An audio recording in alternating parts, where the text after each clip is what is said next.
Dalam teks Yunani kuno berjudul Prometheus Boon, diceritakan bahwa Prometheus memiliki kemampuan untuk melihat masa depan. Ia sudah meramalkan bahwa suatu hari Zeus akan menghukumnya karena mencuri api dari Olympus dan memberikannya kepada manusia. Tapi, tahukah kalian? Kisah Prometheus ini nggak cuma ada dalam mitologi, tapi juga sering menjadi referensi dalam budaya, agama, hingga sains modern. Contohnya, dalam perkembangan ilmu pengetahuan dan teknologi, para ilmuwan berhasil mengkloning beberapa hewan, menunjukkan pencapaian besar di dunia sains, mirip dengan bagaimana Prometheus membawa terang bagi umat manusia.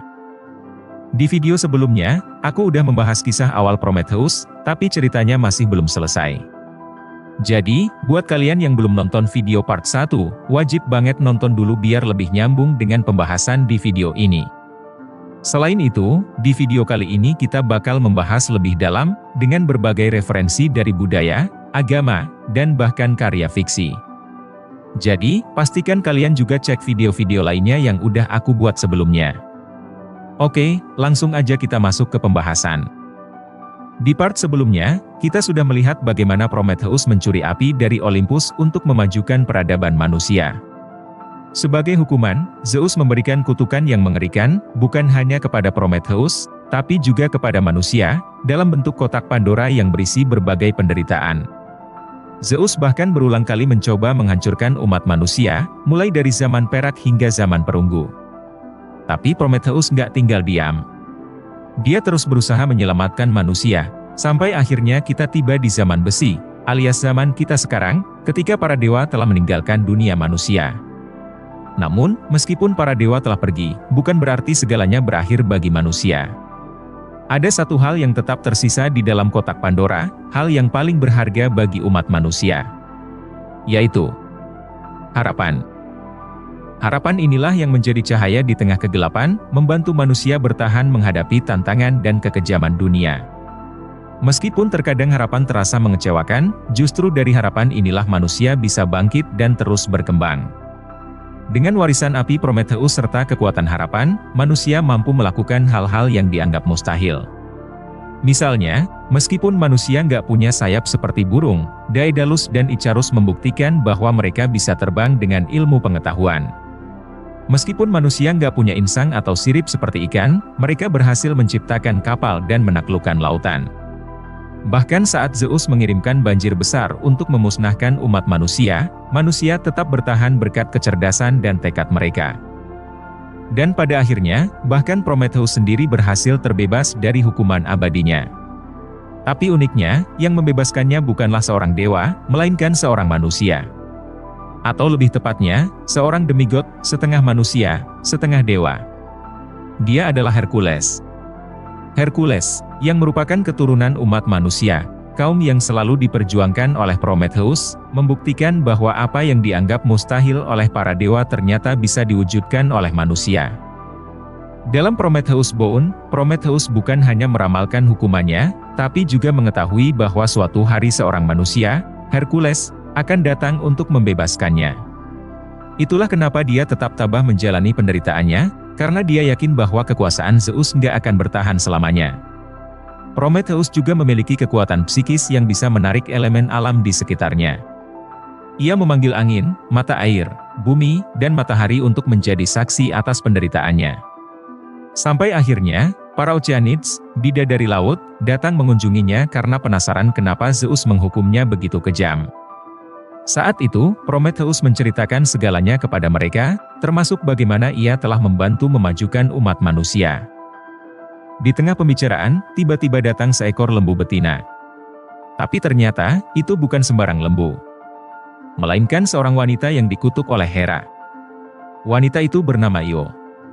Lalu, siapa sebenarnya Io, dan apa hubungannya dengan kisah Prometheus? Io adalah salah satu korban dari Zeus. Kalian pasti udah paham gimana kelakuan Zeus kan? Akibat ulahnya, Hera yang cemburu akhirnya mengutuk Io, seorang wanita cantik, menjadi seekor lembu. Setelah dikutuk, Io harus mengembara tanpa henti, mengelilingi bumi, sampai akhirnya bertemu dengan Prometheus. Tapi, apakah pertemuan ini terjadi secara kebetulan? Tentu aja enggak. Karena dalam mitologi Yunani, nggak ada yang terjadi tanpa alasan. Prometheus sendiri sudah mengetahui tentang pertemuan ini dan mengatakan kepada Io bahwa mereka berdua adalah korban dari ketidakadilan Zeus. Di sana, Prometheus juga meramalkan masa depan Io. Ia mengatakan bahwa suatu hari Io akan dipulihkan ke bentuk aslinya, dan lebih dari itu, keturunannya kelak akan menjadi pahlawan yang membebaskan Prometheus dari hukuman abadinya. Dan keturunan yang dimaksud di sini sudah pasti adalah Hercules. Prometheus meyakinkan Io bahwa pertemuan mereka adalah takdir. Tapi yang lebih menarik lagi, dia menegaskan bahwa segala sesuatu yang terjadi di dunia, baik di masa lalu maupun masa depan, bukanlah sesuatu yang kebetulan. Semuanya terjadi karena hukum sebab akibat. Disinilah Prometheus menyampaikan pesan penting, bahwa manusia sendiri yang menentukan takdirnya. Apa yang kita lakukan di masa lalu membentuk siapa kita saat ini. Dan apa yang kita lakukan hari ini akan menentukan masa depan kita. Bahkan Zeus sekalipun gak punya kuasa penuh untuk menentukan nasib setiap orang. Karena dengan adanya harapan, takdir itu bisa berubah. Di video sebelumnya, aku juga pernah membahas tentang Moirae, 3 dewi takdir dalam mitologi Yunani. Di sana, aku juga menyinggung bahwa takdir manusia bisa diubah dengan usaha dan kerja keras. Dan itulah yang diyakini oleh Prometheus. Ia bahkan mengungkap satu rahasia penting. Bahwa suatu hari, manusia bisa menggulingkan kekuasaan Zeus hanya dengan kekuatan harapan. Akhirnya, kisah Prometheus pun berakhir. Tapi satu hal yang pasti, dia bukan sekadar titan biasa. Dia adalah sosok yang luar biasa, yang berani menantang para dewa demi membela manusia. Karena itulah, meskipun dihukum oleh Zeus, Prometheus tetap dihormati oleh umat manusia. Di kota Athena, Prometheus bahkan disembah bersama dengan Dewi Athena dan Hephaestus. Setiap 4 tahun sekali, kota itu mengadakan festival besar bernama Panathenaia, untuk menghormati perjuangan Dewi Athena dalam melindungi kota dari Poseidon. Nah, di dalam festival Panathenaia ini, ada satu perlombaan khusus yang didedikasikan untuk menghormati Prometheus. Perlombaan ini bernama Lampadaedromia, atau yang lebih dikenal sebagai estafet obor. Lomba ini dimainkan secara berkelompok. Para peserta harus berlari dari luar perbatasan kota Athena, sambil membawa obor, hingga mencapai garis finish di jantung kota. Simboliknya, lomba ini menggambarkan bagaimana manusia mewarisi api Prometheus, api pengetahuan, harapan, dan peradaban, dari generasi ke generasi. Jadi, sampai sekarang, warisan Prometheus masih terus hidup dalam sejarah, budaya, dan bahkan dalam perkembangan ilmu pengetahuan modern. Dalam lomba estafet obor ini, setiap peserta dalam satu tim harus berlari menuju rekan berikutnya untuk menyerahkan obor. Begitu seterusnya hingga orang terakhir membawa obor ke garis finish. Tapi ada satu aturan penting, mereka harus berhati-hati. Kalau api obor sampai padam di tengah perjalanan, tim tersebut langsung dinyatakan kalah. Tapi perlombaan ini bukan sekadar ajang adu kecepatan. Obor yang dibawa oleh para pelari sebenarnya punya makna simbolis yang dalam. Api dalam lomba ini melambangkan api pengetahuan yang diberikan Prometheus kepada manusia. Seperti halnya Prometheus yang mengajarkan ilmu pengetahuan kepada manusia, lalu manusia mewariskan ilmu itu kepada generasi berikutnya. Dengan cara ini, cahaya api Prometheus tidak akan pernah padam. Api itu akan terus diwariskan, terus menyala, hingga selamanya. Jadi, kalau kalian pernah bertanya-tanya siapa yang pertama kali menciptakan konsep lomba lari estafet yang kita kenal sekarang, jawabannya ada di video ini. Lomba estafet obor sudah ada sejak zaman Yunani kuno dan memiliki akar yang dalam kisah Prometheus. Tapi bukan cuma itu. Kisah Prometheus ternyata punya banyak kemiripan dengan berbagai cerita dalam literatur, agama, dan budaya lain di dunia. Misalnya, ketika Prometheus menciptakan manusia dari tanah liat dan berbicara tentang zaman keemasan, kisah ini mirip dengan penciptaan Adam dan kehidupan manusia sebelum jatuh dalam dosa dalam agama Abrahamik. Lalu, saat Prometheus mengajarkan manusia tentang ilmu pengetahuan dan membantu mereka membangun peradaban, kisah ini memiliki kemiripan dengan legenda Anunnaki dari mitologi Mesopotamia dan kisah Tewat Charles dalam kitab Hanoch. Kemudian, di zaman perunggu, ketika muncul manusia-manusia bertubuh besar yang kejam dan saling menghancurkan satu sama lain, hingga akhirnya dunia mengalami bencana banjir besar, kisah ini juga mirip dengan kisah Nuh dan air bah. Faktanya, Hampir semua mitologi dunia memiliki cerita tentang banjir besar yang menyapu peradaban manusia. Kemiripan antara kisah Prometheus dan berbagai kepercayaan dunia ini juga sempat dibahas oleh Joseph Campbell, seorang profesor dan penulis Amerika yang mendalami mitologi komparatif. Dalam bukunya The Hero with a Thousand Faces yang terbit pada tahun 1949, Campbell menjelaskan bagaimana banyak kisah mitologi di dunia memiliki pola yang sama dan bisa ditarik benang merahnya. Salah satu gagasannya yang menarik adalah soal pemberontakan Prometheus terhadap Zeus, yang dia anggap memiliki kemiripan dengan kisah pemberontakan para fallen angels dalam Alkitab.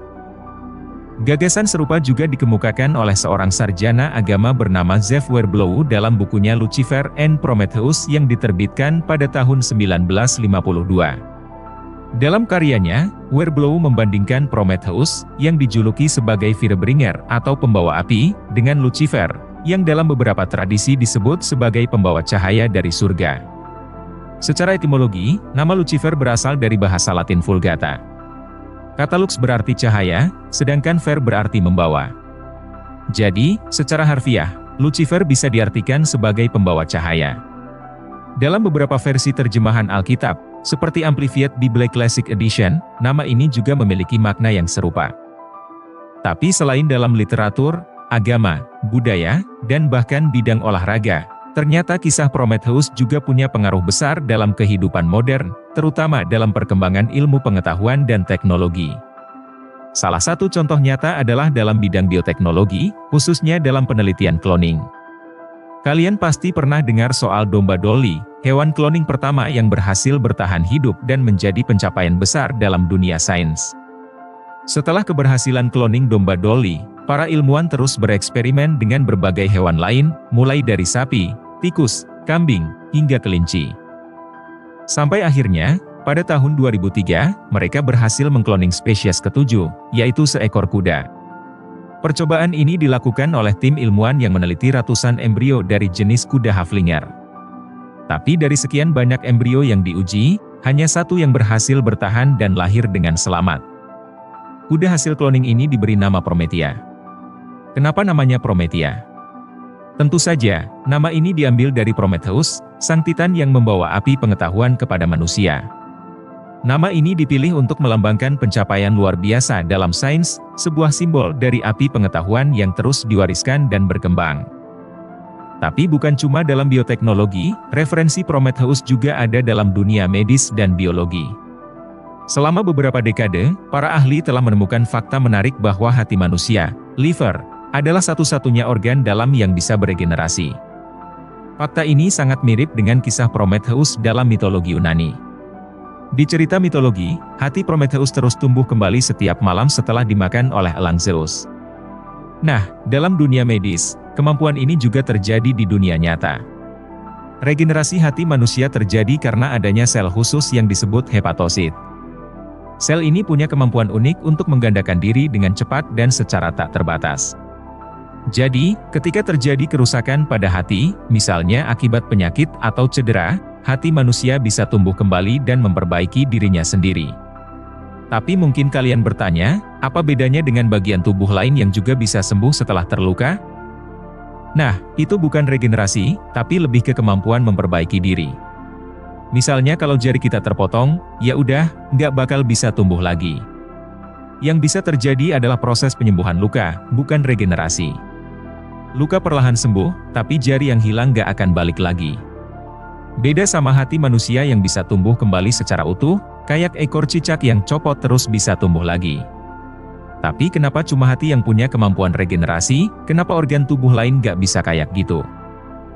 Jawabannya karena hati adalah organ yang paling vital untuk menyaring dan membuang racun dalam tubuh.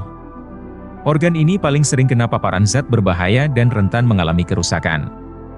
Faktanya, manusia masih bisa bertahan hidup tanpa beberapa bagian tubuh, misalnya tanpa kaki atau tangan. Tapi kalau hati rusak parah, udah pasti bakal berujung kematian. Jadi, sekarang kalian tahu kan kenapa elang yang dikirim Zeus cuma makan hati Prometheus. Zeus tahu kalau itu satu-satunya organ yang bisa regenerasi. Kalau misalnya elangnya makan bagian tubuh lain, ya Prometheus bakal mati seketika, dan hukumannya selesai. Tapi karena yang dimakan hanya hatinya, Prometheus akan terus menderita siksaan selamanya, karena hatinya selalu tumbuh kembali dan siap disantap lagi setiap hari.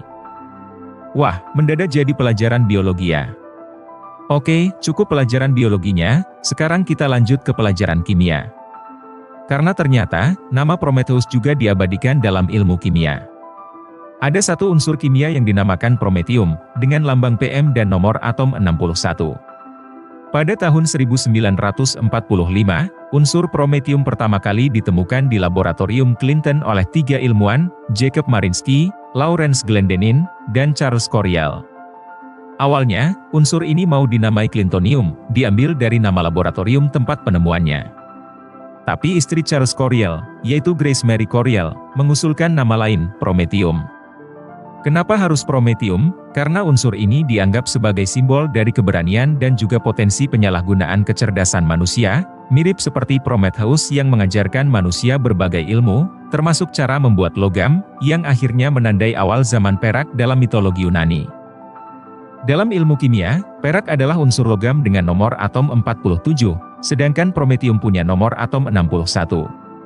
Keduanya masih termasuk dalam kategori logam langka, sehingga ada keterkaitan secara simbolik. Dan ternyata, apa yang dikhawatirkan oleh Grace Mary Coriel soal penyalahgunaan kecerdasan manusia benar-benar terjadi. Pada tahun 2002, Rusia mulai mengembangkan senjata rudal hipersonik bernama Hypersonic Missile AS-500 Prometei, atau yang juga disebut Prometheus sebagai sistem pertahanan udara. Dan pada tahun 2022, Rusia secara resmi mengumumkan kalau rudal Prometheus ini sudah mulai diproduksi secara massal. Ngeri banget kan, alat tempur di zaman sekarang. Ini sesuai banget sama api pemberian Prometheus yang bisa membawa peradaban maju, tapi juga punya sifat destruktif atau menghancurkan. Salah satu dampak negatif dari teknologi dan ilmu pengetahuan yang diwariskan Prometheus bisa kita lihat di perkembangan senjata modern yang makin canggih dan mematikan. Tapi nggak cuma di bidang persenjataan aja. Sekarang kita beralih ke penemuan teknologi tenaga nuklir. Kalau kalian pernah nonton Iron Man, pasti tahu soal reaktor mini yang jadi sumber energinya. Nah, di dunia nyata, NASA pernah mengembangkan proyek yang mirip, namanya Prometheus Project. Proyek ini didirikan pada tahun 2003 buat mengembangkan sistem bertenaga nuklir yang bisa jadi sumber energi untuk misi perjalanan luar angkasa jangka panjang. Dengan teknologi ini, NASA berharap bisa melakukan eksplorasi lebih jauh ke tata surya tanpa harus bergantung pada bahan bakar konvensional. Tapi sayangnya, proyek ini nggak bertahan lama. Pada tahun 2005, anggaran proyek ini dipotong drastis, dari 2.526 juta USD menjadi 100 juta USD aja. Tahun berikutnya, 90 juta USD lainnya dialokasikan untuk menutup kontrak yang dibatalkan. Akhirnya, proyek ini resmi dihentikan. Terus, kenapa proyek ini dinamakan Project Prometheus? Alasannya jelas, karena terinspirasi dari mitos Prometheus, yang mencuri api dari Olympus sebagai sumber cahaya dan energi bagi manusia. Sama kayak mitosnya, proyek ini bertujuan untuk menciptakan teknologi yang bisa membawa manusia lebih jauh, mencapai hal-hal yang sebelumnya dianggap mustahil. Sampai sekarang, pengembangan tenaga nuklir untuk luar angkasa masih jadi tantangan besar. Tapi NASA tetap punya harapan untuk membangun sistem energi yang lebih canggih buat eksplorasi tata surya. Nah, mumpung kita lagi ngomongin luar angkasa, ternyata ada salah satu bulan atau satelit alami Saturnus yang dinamai Prometheus. Satelit ini ditemukan pada tahun 1980, dan namanya diambil dari Titan Prometheus, karena perannya yang menjaga cincin Saturnus.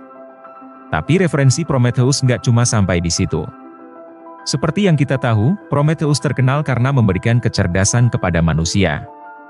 Bahkan, sampai sekarang ada orang-orang yang percaya bahwa keturunan Prometheus itu benar-benar ada. Maksudnya gimana? Di dunia ini, cuma ada segelintir orang yang punya IQ di atas rata-rata manusia normal.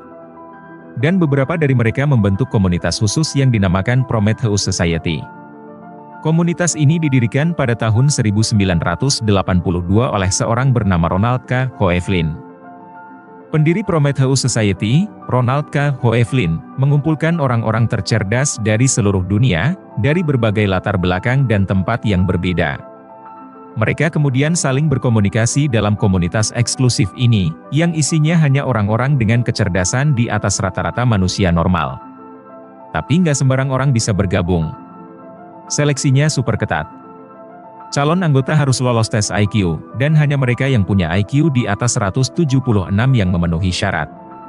Proses perekrutan awalnya dipromosikan lewat majalah Omni, yang berisi berbagai artikel sains dan ilmu pengetahuan. Tapi hasilnya mengejutkan, dari 30.000 orang yang mendaftar, cuma 1 orang yang memenuhi syarat. Loh, kenapa cuma 1 orang yang diterima? Karena komunitas ini lebih mengutamakan kualitas daripada kuantitas. Makanya, jumlah anggotanya sangat terbatas, dan hanya sedikit orang yang layak masuk. Buktinya, dari tahun 1982 sampai 1999, jumlah anggotanya cuma 10 orang aja.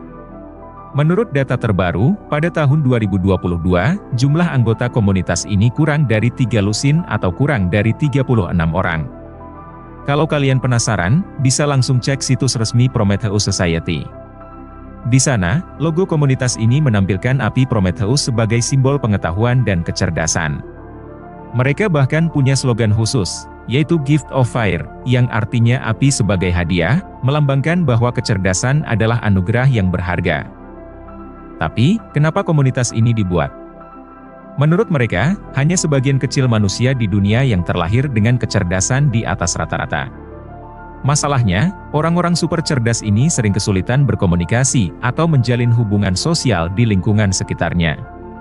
Simpelnya, kalian pasti lebih nyaman nongkrong bareng teman yang sefrekuensikan. Nah, begitu juga dengan mereka. Di komunitas ini, mereka bisa bertemu orang-orang yang benar-benar mengerti mereka. Tapi bukan berarti komunitas ini dibuat untuk gaya-gayaan. Sebaliknya, banyak anggota Prometheus Society justru mengalami masalah mental dan kecemasan berlebih. Sejak kecil, mereka sering merasa berbeda dari anak-anak seusianya, yang masih sibuk menikmati masa kecil dan kehidupan normal. Fakta menariknya, komunitas ini bahkan melakukan penelitian tentang hubungan antara kecerdasan verbal dan kemampuan menyesuaikan diri. Hasilnya, semakin tinggi kecerdasan seseorang, semakin sulit baginya untuk menyesuaikan diri dengan lingkungan sosial. Contoh paling sederhana. Di sekolah, pasti ada anak yang pintar banget, tapi sering dijauhi teman-temannya. Mereka dianggap aneh dan gak asik, meskipun nilai akademiknya tinggi. Nah, itulah sedikit gambaran tentang latar belakang terbentuknya komunitas Prometheus. Jadi, itu dia beberapa referensi Prometheus dalam kehidupan nyata yang ada di zaman modern ini. Gimana, menarik kan? Saking populernya kisah Prometheus, ternyata dalam karya fiksi populer juga ada banyak banget referensi yang terinspirasi dari mitologi ini. Tapi karena jumlahnya terlalu banyak, aku cuma bakal bahas beberapa yang paling ikonik aja. Siapa yang nggak kenal Frankenstein, novel horor klasik karya Mary Shelley yang diterbitkan pada tahun 1818 ini punya subjudul, The Modern Prometheus. Kenapa? Karena kisahnya mirip dengan mitos Prometheus. Dalam novel ini, Victor Frankenstein menentang takdir Tuhan dengan menciptakan kehidupan dari mayat yang sudah mati, menggunakan ilmu pengetahuan dan teknologi. Sama seperti Prometheus, yang menolak kehancuran manusia dan memberikan api sebagai simbol pengetahuan dan kemajuan. Makanya, karakter Frankenstein sering dianggap sebagai Prometheus modern di dunia fiksi. Film Prometheus. Dari judulnya aja udah jelas, film ini terinspirasi dari mitos Prometheus. Film ini menceritakan sekelompok manusia yang melakukan perjalanan keluar angkasa menggunakan pesawat bernama Prometheus. Tujuan mereka ingin mencari pencipta umat manusia, setelah menemukan peta bintang yang tersembunyi di artefak kuno berbagai peradaban di bumi. Dalam film ini, manusia sebenarnya diciptakan oleh makhluk luar angkasa, mirip dengan bagaimana Prometheus menciptakan manusia dari tanah liat. Film ini juga punya elemen pemberontakan terhadap pencipta, yang sangat erat dengan kisah Prometheus dalam mitologi Yunani. Buat kalian yang pernah nonton Ultraman Nexus, mungkin kalian sadar ada banyak referensi Prometheus di sana.